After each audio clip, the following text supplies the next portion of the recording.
Gyumri, the Armenian city, is still suffering from the earthquake. Gyumri is an urban municipal community surrounded by Turkey, Georgia, and Azerbaijan. It is the second largest city in Armenia after the capital, Yerevan. The city is located in the Shirak province in the northwestern part of the country. The population of the city was 112,301.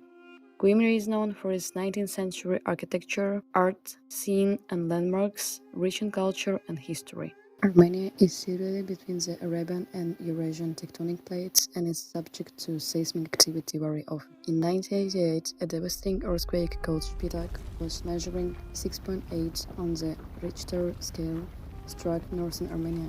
Gyumri was half destroyed. The official death toll was 25,000, but some estimate as many as 50,000 people were killed. We defined our risks into three categories: seismic activity, wasted space, and risky housing. Part of the city that suffered most by the 1988 earthquake is still underused and leading to a growing feeling of emptiness and abandonment. Improper self-made temporary housing with no access to electricity, sewage, and safe water are not designed to resist and protect people from the seismic activity.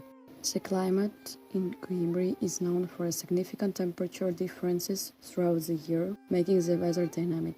Typically, average maximum daytime temperatures range from a comfortable 25 degrees in August to a very cold -2 in the coolest month, January. Special blocks have been made which could simply move horizontally in case of seismic activity. They were called arakha, and in the traditional houses of Ararat Valley they were called katil. Armenian tuff, forged from volcanic ash, comes in specific colors like black and orange, especially in Gyumri. Its natural porosity grants its exceptional properties: water resistance depending on the type, thermal insulation, and soundproofing, making it a versatile material for both building blocks and cladding tiles. This volcanic sponge has been a go-to building material for centuries. You can see the pictures which was taken in June, and that's how Gyumri looks like right now, and you can simply understand that it's a city that is still in process of this recovery after this huge and devastating earthquake. Given the seismic activity of Gyumri, the foremost challenge was to design a building capable of withstanding earthquakes. Traditional Armenian architecture has long relied on the local volcanic stone, tuff, which characterizes many of the region's enduring structures. Today, however, its high cost, the demanding labor required, and the risks posed by partial collapses have limited its use in multi-story construction. Timber, though not historically widespread in Armenia, offers complementary qualities that counterbalance the limitations of stone, while also introducing challenges of its own. From this context, the central idea emerged to integrate both materials, leveraging their strengths while offsetting their weaknesses through two independent structural systems that work together to achieve cost efficiency, comfort, safety, and seismic resilience. When considering construction in earthquake areas, there are several concepts to be aware of. Ductility is the ability of a material to deform but always return to its original shape, while flexibility is enabled by the presence of multiple connectors, allowing the structure to move with the vibrations and absorbs them.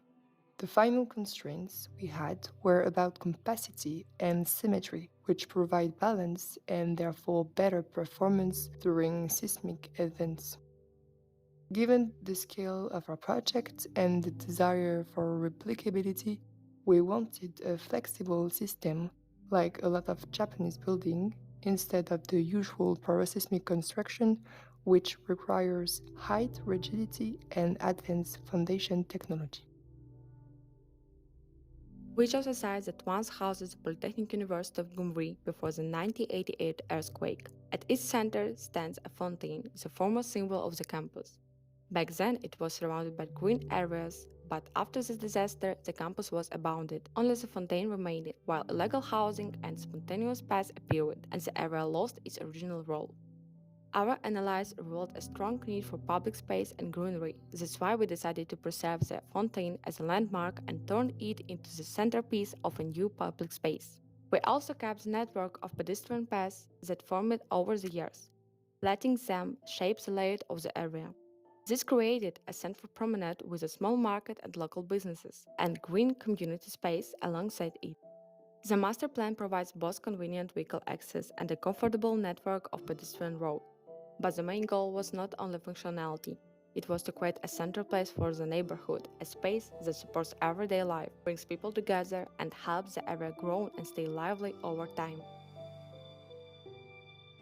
The design is conceived as two autonomous yet complementary structures. The first, a grounded and massive volume in tough stone, anchors the building to the site, drawing on local resources to provide mass and stability. The second, a lighter timber superstructure, remains flexible and is semi-supported by the stone base. Their structural independence enables each to respond differently during seismic events while still reinforcing one another. The stone foundation stabilizes the ground floor and absorbs part of the torsional stresses transmitted from the upper levels, while the ductile timber system dissipates shear stresses through a network of interlocking joints and a cable tension roof, which can act as a spring under dynamic loads. Together, rigidity and flexibility form a balanced system that minimizes deformation and enhances seismic resilience.